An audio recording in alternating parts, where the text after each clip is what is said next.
It wasn't a weapon, it wasn't a threat, it was just a painting, and yet it scared an entire royal cabinet. Well, back in 1891, something happened in Bulgaria. Prince Ferdinand had just added a new painting to his collection. But this wasn't just any painting. The moment his ministers laid eyes on it, they were shaken. Some even crossed themselves right there on the spot, and it became a habit. But what could possibly be so disturbing about the painting? Now, before you picture a horror scene full of blood or monsters, let me tell you, it wasn't like that at all. The painting wasn't loud or violent, it was quiet, subtle, just a man sitting in the shadows. But not just any man, it was Lucifer. Yeah, the fallen angel, and that's what makes it so haunting. Today, we're going to look at one of the most quiet, terrifying works of art ever created. So let's begin. Okay, who painted this bizarre masterpiece that sent chills through the Bulgarian court? His name was Franz von Stuck, and trust me, once you know more about the guy, the painting will make a lot more sense. Born in Germany in the late 1800s, von Stuck wasn't just some guy with a brush and a dark imagination. He was a full-blown artistic force. At just 15 years old, he packed up and moved to Munich to chase his dream. He enrolled in the prestigious Munich Academy of Fine Arts in 1881, and by the late 1880s, his unique style started to shine through. In 1889, he revealed a painting called Guardian of Paradise at the Munich Glass Palace exhibition.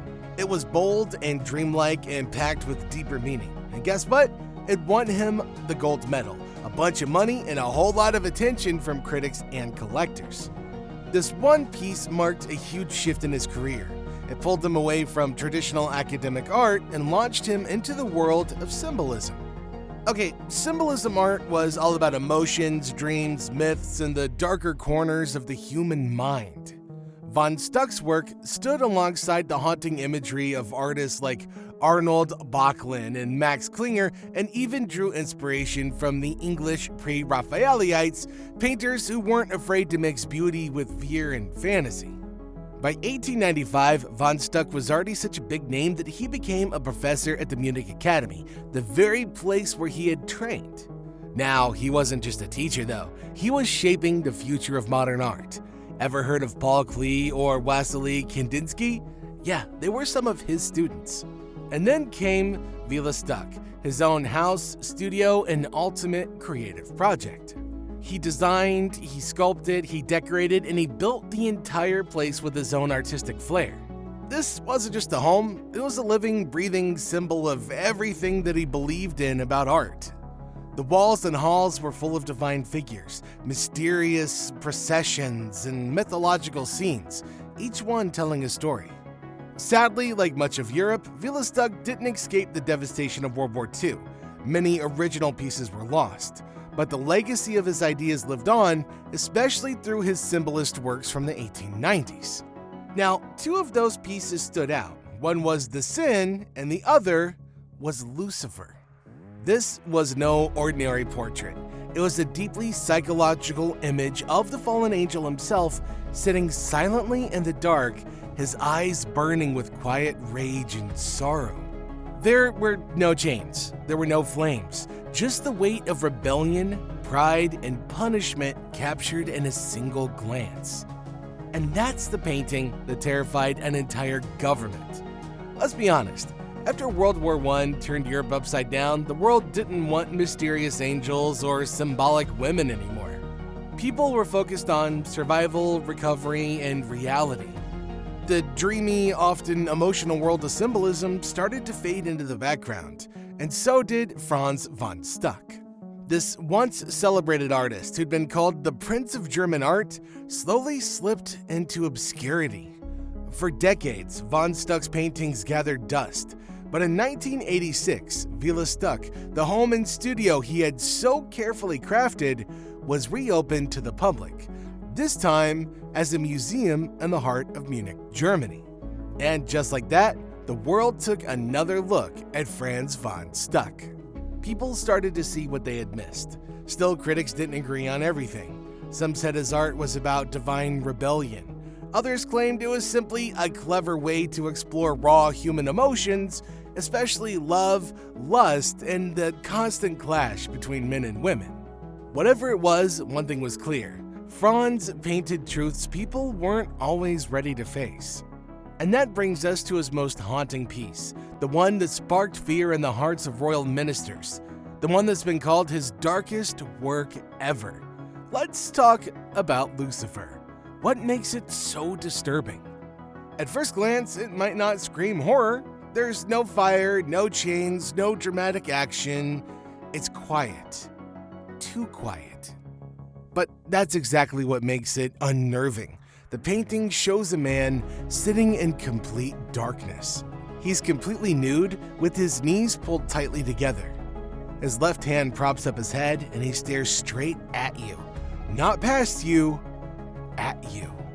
With eyes that seem to burn right through the canvas. It's intense, like he knows something you don't. Now, he's not moving. He's not yelling, but you can feel the storm brewing in his mind. If his pose looks familiar, it might remind you of the thinker.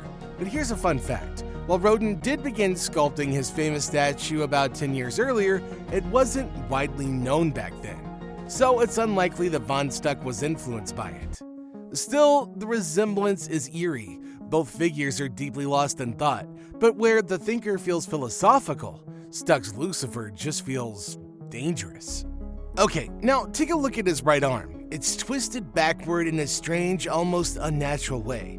It's not clear what he's doing, but once you realize this man is supposed to be Lucifer, the fallen angel, it makes sense. He's likely touching one of his own wings, or what's left of him. If you look at von Stuck's etching of the same work, it clears things up. The massive dark wings become much more visible. One wing stretches out behind him, the other just barely curling around the edge. They're not the elegant, glowing wings of angels. They're heavily shadowed, grounded, the kind of wings that no longer soar. And now you'll notice he's sitting on something that looks like a stone bench, cold and unwelcoming, fitting for a figure banished from paradise. The actual painting is huge, almost 63 by 60 inches. Now that's taller than some people. So when it hangs on a wall, Lucifer doesn't just look at you, he looms over you. In the background, there's a mysterious light glowing softly in the shape of a crescent moon. What is it? A portal? A leftover glimmer from heaven? A symbol of something he lost? The painting doesn't say, and even von Stuck's etching leaves it out completely, adding to the mystery. Maybe it's the last bit of light Lucifer can see, a cruel reminder of the place that he can never return to. Some say it's a moon, some say it's a trick of the light, but whatever it is, it makes the whole scene feel even more haunted.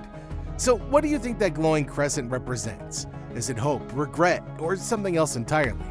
Let us know your thoughts in the comments. If you're enjoying the video so far, hit like and subscribe to the channel for more videos like this. Okay, as a little side note, while digging into the history of this painting, we came across a detail that blew our minds. Prince Ferdinand of Bulgaria, who actually owned the original Lucifer painting for a time, once told Franz von Stuck something unforgettable.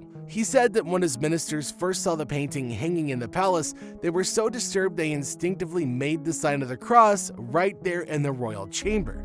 And not once, but every single time they passed by it. Just imagine that. These weren't random guests or superstitious peasants. We're talking about top government officials who were so unsettled by this one painting that they physically reacted to it like it was a bad omen. A painting.